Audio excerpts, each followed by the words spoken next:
கர்நாடகாவில் ஏரியில் மூழ்கி 6 பேர் உயிரிழந்திருக்காங்க. அவர்களை மீட்கக்கூடிய அந்த காட்சிகளை பார்க்கிறோம், உடல்களை. கூடுதல் விவரங்களோட செய்தியாளர் பாரதி ராஜா இணைந்திருக்கிறார், அவருடன் பேசலாம். பாரதி ராஜா, இது கர்நாடகாவில் சரியா எங்க பதிவான நிகழ்வு? என்ன காரணம் இவர்கள் உயிரிழப்பிற்கான? கண்டிப்பாக அஞ்சலி, இந்த சம்பவம் கர்நாடக மாநிலத்தின் விஜயபுரா மாவட்டத்துல நடந்திருக்கு. விஜயபுரா நகருக்கு அருகிலேயே இருக்கிற, அதாவது நகரின் புறநகர் பகுதியில இருக்கிற பூத்நாள் ஏரியில தான் இந்த சம்பவம் நடந்திருக்கு. உயிரிழந்தவர்கள் யார் அப்படின்னு பாத்தீங்கன்னா, ஒரே குடும்பத்தை சேர்ந்தவர்கள். தாய் சோபா ஜாலகேரி, 45 வயசு. இவருடைய 5 பிள்ளைகள், அதாவது வித்யா, சுவர்ணா, கௌடேஷ், சானிகா, விகாஸ், அதாவது 2 ஆண்கள் 3 பெண் குழந்தைகள் என மொத்தம் 6 பேர் உயிரிழந்திருக்காங்க.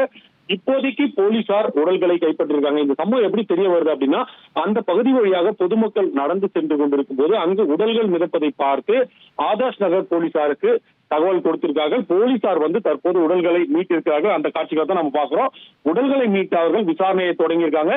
அவங்க எல்லாம் ஒரே ஊர், ஒரே குடும்பத்தை சேர்ந்தவர்கள் என்பதால் அங்கு உள்ளூர்ல விசாரிக்கும் போது என்ன சொல்றாங்க அப்படின்னா, சோபாவிற்கும் அவங்க கணவர் மலதாரி பீமாராய் ஜாலகேரிக்கும் குடும்ப சண்டை இருந்து வந்ததா சொல்லப்படுது. இவங்களுக்கு 2 பேருக்கும் திருமணமாகி கிட்டத்தட்ட 18 ஆண்டுகள் ஆகதா சொல்லப்படுது. கடந்த 5-6 ஆண்டுகளாகவே குடும்ப சண்டை பெரிதாக இருந்து வந்ததா சொல்லப்படுது. இதுல 3வது மகனான கௌடேஷ்க்கு வாய் பேச முடியாத ஒரு மாற்றுத்திறனாளி அப்படின்னு சொல்லப்படும் சூழல்ல அது தொடர்பாகவும் குடும்பத்துல பல சண்டைகள் நடந்து வந்ததா சொல்லப்படுது. கடந்த 24ஆம் தேதி இவர்கள் வீட்டை விட்டு வெளியேறிருக்கிறார்கள். இது போன்று அடிக்கடி சண்டை போட்டு வீட்டை விட்டு வெளியே போனா கூட ஒரு வாரத்துக்கு திரும்பி வந்துருவாங்க அப்படின்றதுதான் கணவருடைய ஸ்டேட்மெண்டா இருக்கு. ஆனால் இந்த முறை அவர்கள் ஏரியில் சடலமாக கண்டெடுக்கப்பட்டிருக்கிறார்கள். ஏரியை போய் அமைதிக்காக ஏரியை சுற்றி பார்க்கும் போது அங்க தவறி ஒருவர் காப்பாற்ற முயன்று இறந்தார்களா, அல்லது குழந்தைகளை மூழ்கடித்து கொண்டு விட்டு தாய் தற்கொலை செய்து கொண்டாரா, அல்லது இது கொலை சம்பவமா என்ற 3 கோணங்கள்ல தற்போது போலீசார் விசாரணை நடத்திருக்காங்க. ஓணம் பண்டிகை, மிலாட் நபி அப்படின்னு அந்த பகுதியில் இஸ்லாமியர்கள் அதிகமாக வாழக்கூடிய பகுதி விஜயபுரா.